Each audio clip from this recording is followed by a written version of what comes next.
Hello students. Today we are going to discuss about solutions. This is the second chapter of your 12th standard syllabus. Solutions is not at all a new topic for you.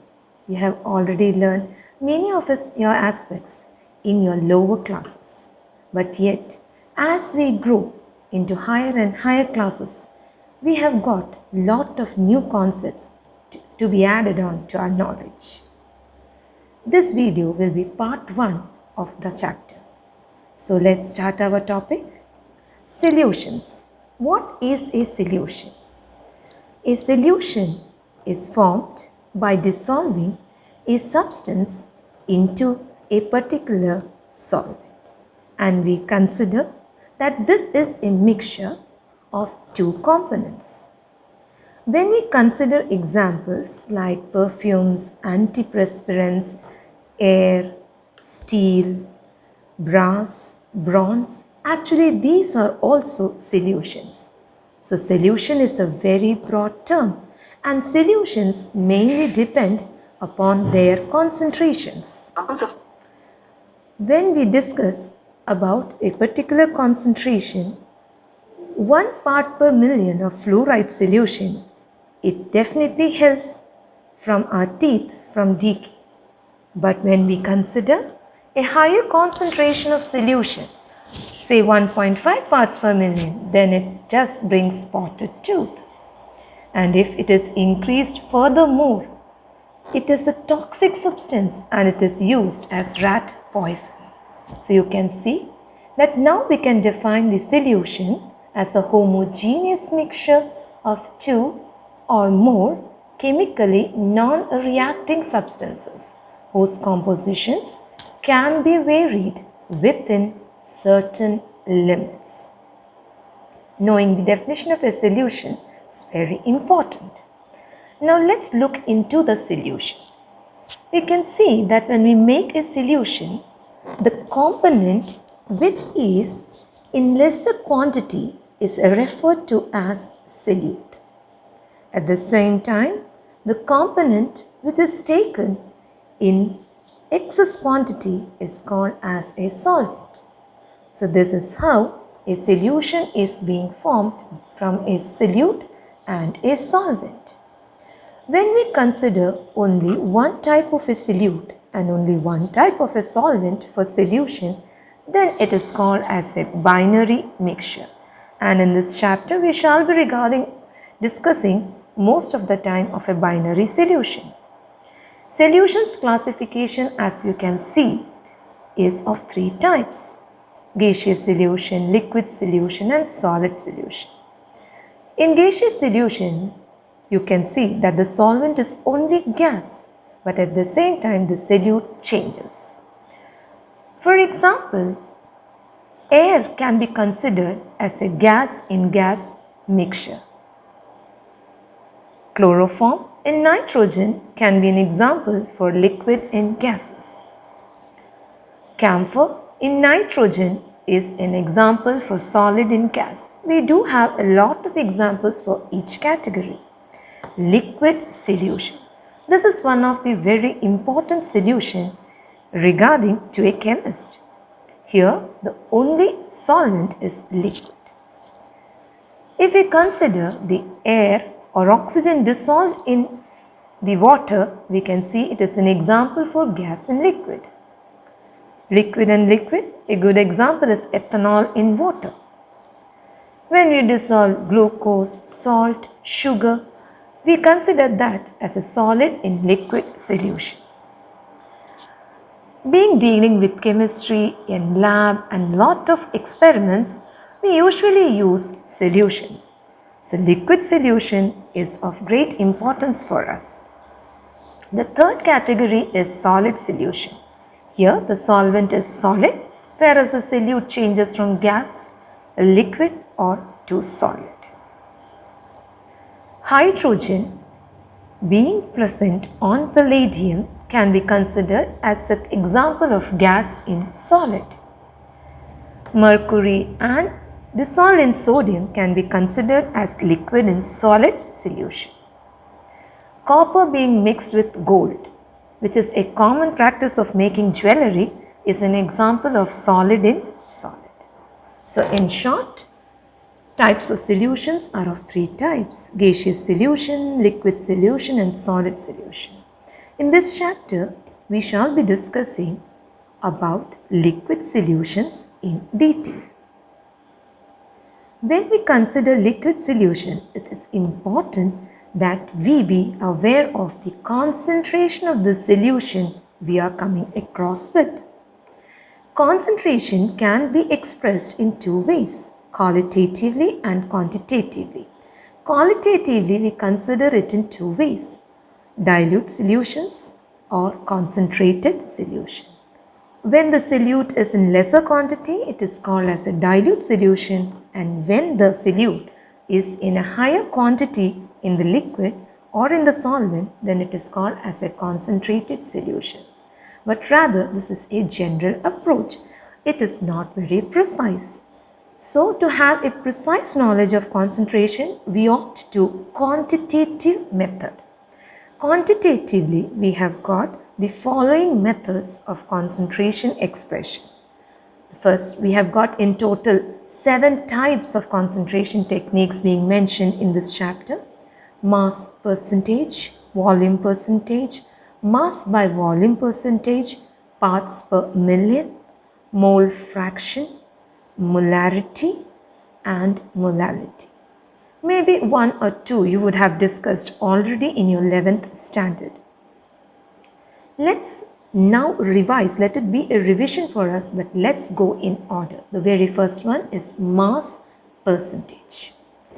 Mass percentage is defined as the ratio of the mass of the component in the solution by the total mass of the solution into 100.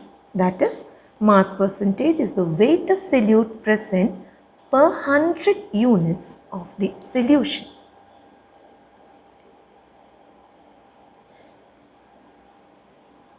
Let's consider an example where x grams of A component is dissolved in y grams of B solvent.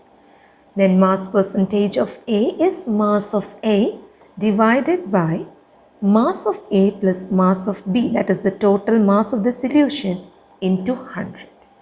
Or we can write it as x by x plus y into 100.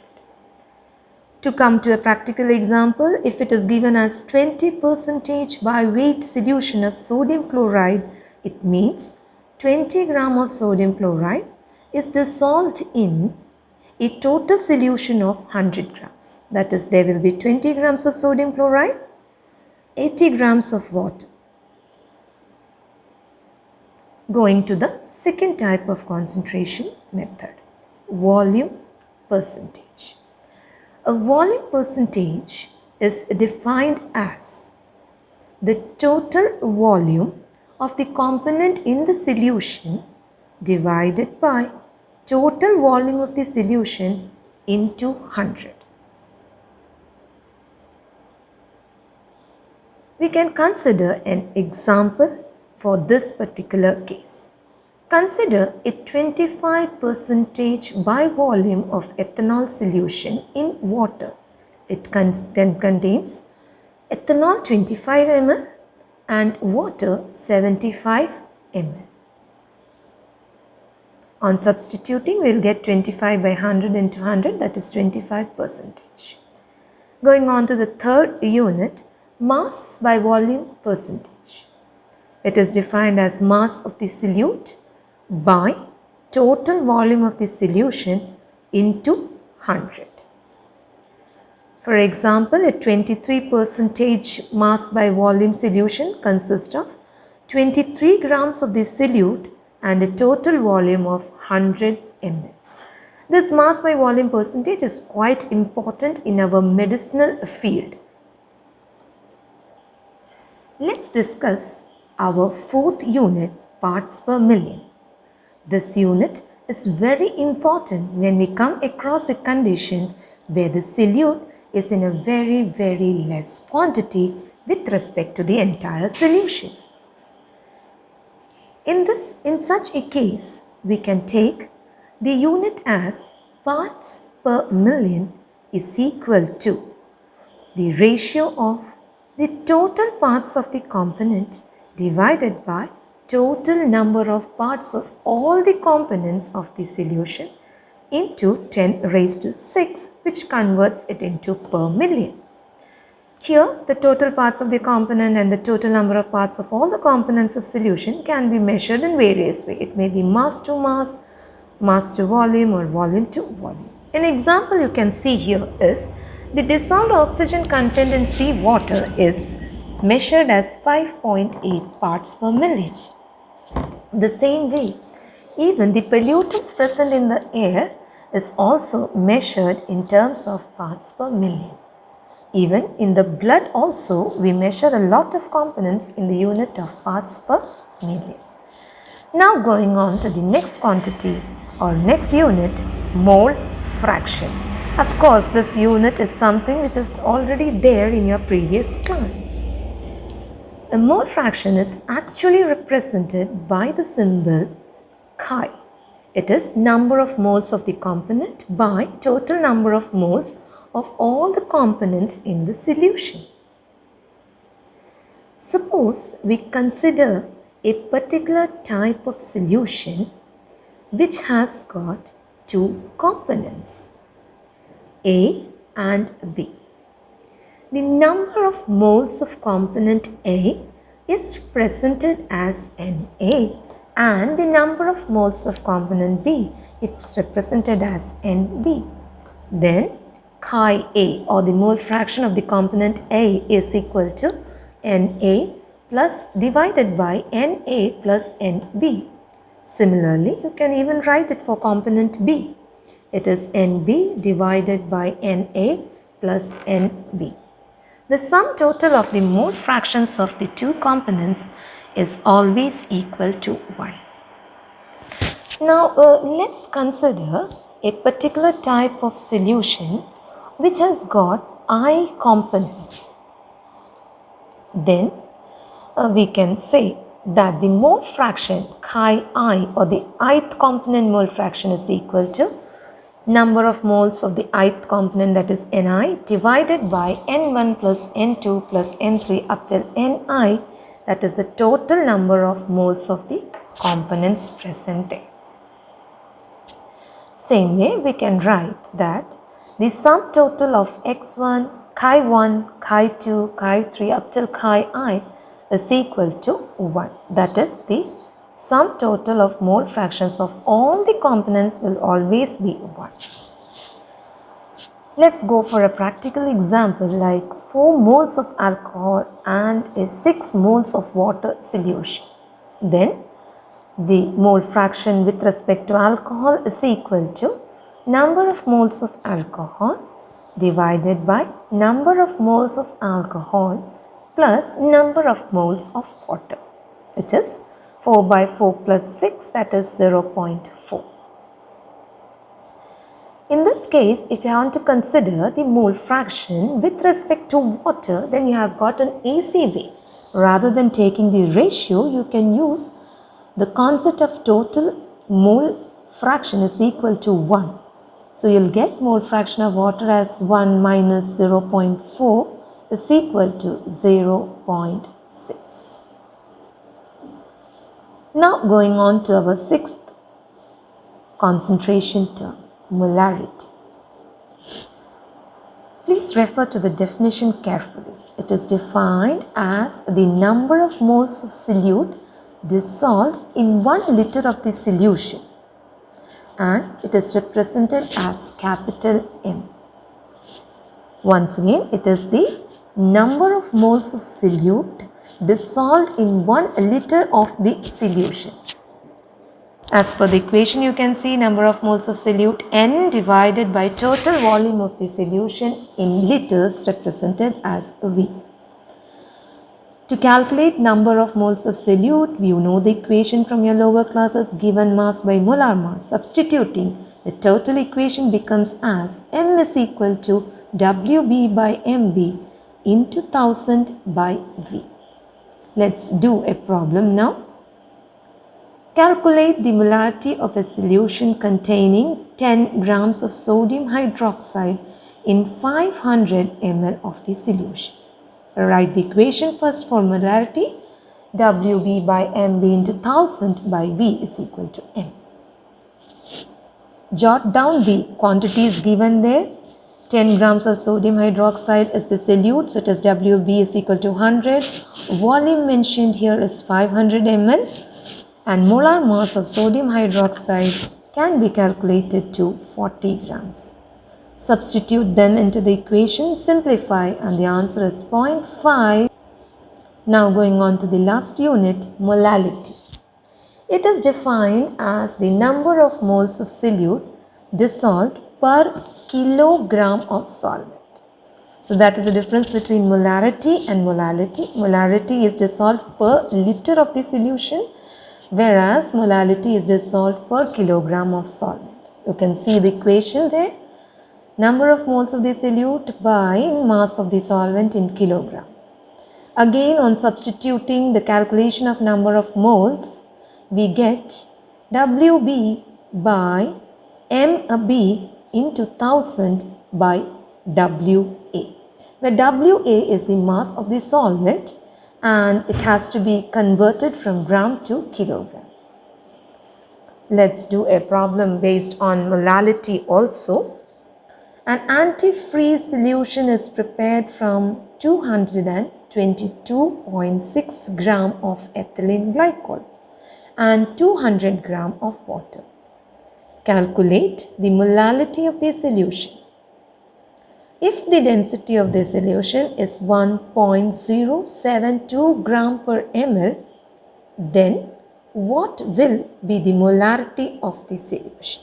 Excellent. This is a problem which requires you to calculate both the quantities, molality as well as molarity. Regarding molarity, we can calculate by writing the equation as small m is equal to WB by molar mass of the solute can be measured as capital MB into 1000 by WA. After jotting the given data, let's substitute and get the answer as 17.95 mole per kilogram. Now moving on to calculate the molarity of the solution. You can see that in this problem, the volume of the entire solution has not been mentioned. So we will first calculate the volume of the solution. For that, the total mass of the solution can be calculated as given there. 222.6 grams of ethylene glycol, the solute, and 200 grams of water, that gives us 422.6 grams of the total mass of the solution. Now, using the relation of density, which is mass per volume, you can easily calculate the volume of the solution. The volume is equal to mass by density. So the mass was 422.6 gram and the density is 1.072, which constitutes to 394.2 ml. So now we have got the volume of the solution in milliliters. Directly we can substitute into the equation as WB, that is the mass of the solute, 222.6 by MB, the molar mass of the solute, 62, into 1000 by 394.2, the volume of solution which we calculated earlier. It gives us 9.1 mole per liter. So quantitatively we have come to see 7 types of units. Now, these units are divided into 2 types. Those which are independent of temperature and those which are functions of temperature. You can see here that those which are independent of temperature are mass by mass percentage, parts per million, mole fraction and molality. These units are independent of temperature, that is, they are not affected either by increase or decrease of temperature. At the same time, the temperature dependent units are molarity, volume by volume percentage, and mass by volume percentage. These units are greatly affected by either increase or decrease of temperature. You already know that a volume can increase or decrease if you change the temperature. If you increase the temperature, of course evaporation takes and the volume may reduce. So that is why volume involved quantities are considered, or units are considered as functions of temperature. So once again I'll tell you, independent of temperature concentration units are mass by mass percentage, parts per million, mole fraction and molality. Function of temperature units are molarity, volume by volume percentage, mass by volume percentage. So that's all for this part 1 video, and in our next class we will continue with the topic solubility onwards. Hope you have understood the concepts. Thank you.